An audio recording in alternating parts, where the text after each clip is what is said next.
శుభరానికేత ఈరోజు చెప్పాలనుకున్న టిప్ ఏంటి అంటే గ్రే హెయిర్ కంట్రోల్ కోసం హోమ్ మేడ్ హెయిర్ ఆయిల్ ఏ విధంగా ప్రిపేర్ చేసుకోవచ్చు ఇప్పుడు చెప్పబోతున్నాను. ఇది కూడా మోస్ట్ రిక్వెస్టెడ్ వీడియో అన్నమాట. చాలా మంది అడుగుతున్నారు. సో దీనికి కావాల్సిన ఇంగ్రీడియంట్స్ అంటే ఇప్పుడు చూద్దాం. ఫస్ట్ ఆఫ్ ఆల్ దీనికి 100 ml ఆఫ్ కోకోనట్ ఆయిల్ తీసుకోండి. ఈ కోకోనట్ ఆయిల్ని స్టవ్ మీద లో ఫ్లేమ్లో పెట్టి బాయిల్ చేయండి 20 మినిట్స్ వరకు.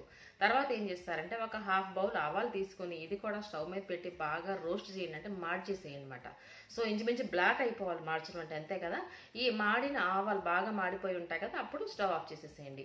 ఇది చల్లారిన తర్వాత మిక్సీ జార్లో వేస్తే పౌడర్ చేసుకున్నట్లయితే బ్లాకిష్ కలర్ పౌడర్ వస్తుంది కదా. ఈ పౌడర్ పక్కన పెట్టుకోండి. ఆల్రెడీ స్టవ్ మీద మనకి బాయిల్ అవుతుంది కదా ఆయిల్, ఈ ఆయిల్లో ఈ పౌడర్ని మిక్స్ చేసుకోండి. సో ఎంతసేపు ఉంచాలని డౌట్ వస్తుంది కదా, అట్లీస్ట్ 10 to 15 మినిట్స్ అలానే ఉంచేసి తర్వాత స్టవ్ ఆఫ్ చేసేసేయండి. చల్లారిన తర్వాత ఫిల్టర్ చేసుకుని ఈ ఆయిల్ కానీ పక్కన పెట్టుకుని మనకి వీక్లీ అట్లీస్ట్ 2 times 3 times కానీ మీరు అప్లై చేసుకున్నట్లయితే గ్రే హెయిర్కి ఖచ్చితంగా చెక్ పెట్టచ్చు.